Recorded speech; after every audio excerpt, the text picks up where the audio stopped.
ওঠো এই তো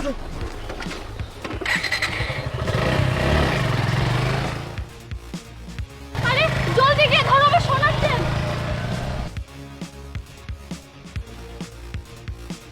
আরে ও তো পালিয়ে গেল। এবার কি করব? কি আর করবে বলো, তুমি তো ইচ্ছে করে করো নাই। কিন্তু তোমার বোনকে এখন কি দেবে?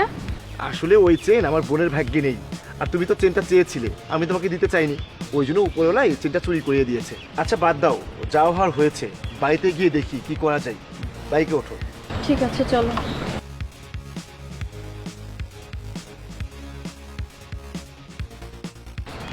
কি ব্যাপার, ভাইয়াকে তো চিন্তিত লাগছে কেন? তোমরা টাকা পাওনি?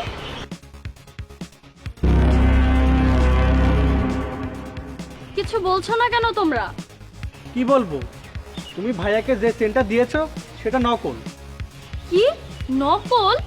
আমরা সোনার দোকানে গিয়েছিলাম ওই চেনটা বিক্রি করতে, কিন্তু ওই দোকানদার আমাদেরকে অনেক মেরেছে আর ওই চেনটা ছুঁড়ে ফেলে দিয়েছে। আচ্ছা, ওরা তাহলে সবাই একসঙ্গে মিলে গেছে, মেয়েটার সাথে সাথে ওর ভাইগুলোও চোর। তাহলে এখন বাবা চিকিৎসা করব কিভাবে? কি, সামিয়া চুরি করেছে ওর বাবার চিকিৎসা করানোর জন্য?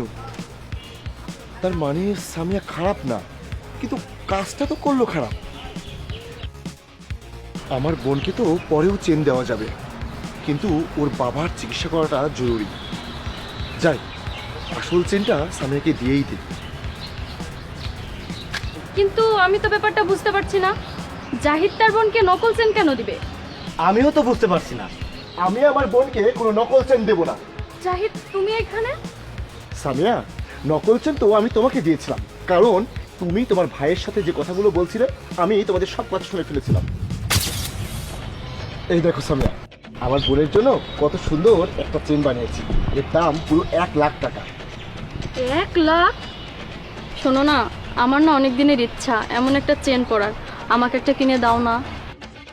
আরে সামিয়া, তুমি এখন এমন কথা বলছো, তুমি তো বুঝতেই পারছো সামনে বোনের বিয়ে, কত টাকা খরচ হবে।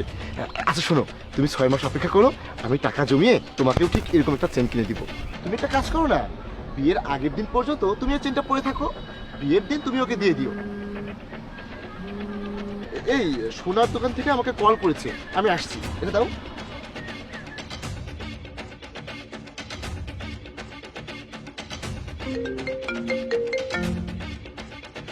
ভাইয়া, তোমাকে আমি মেসেজ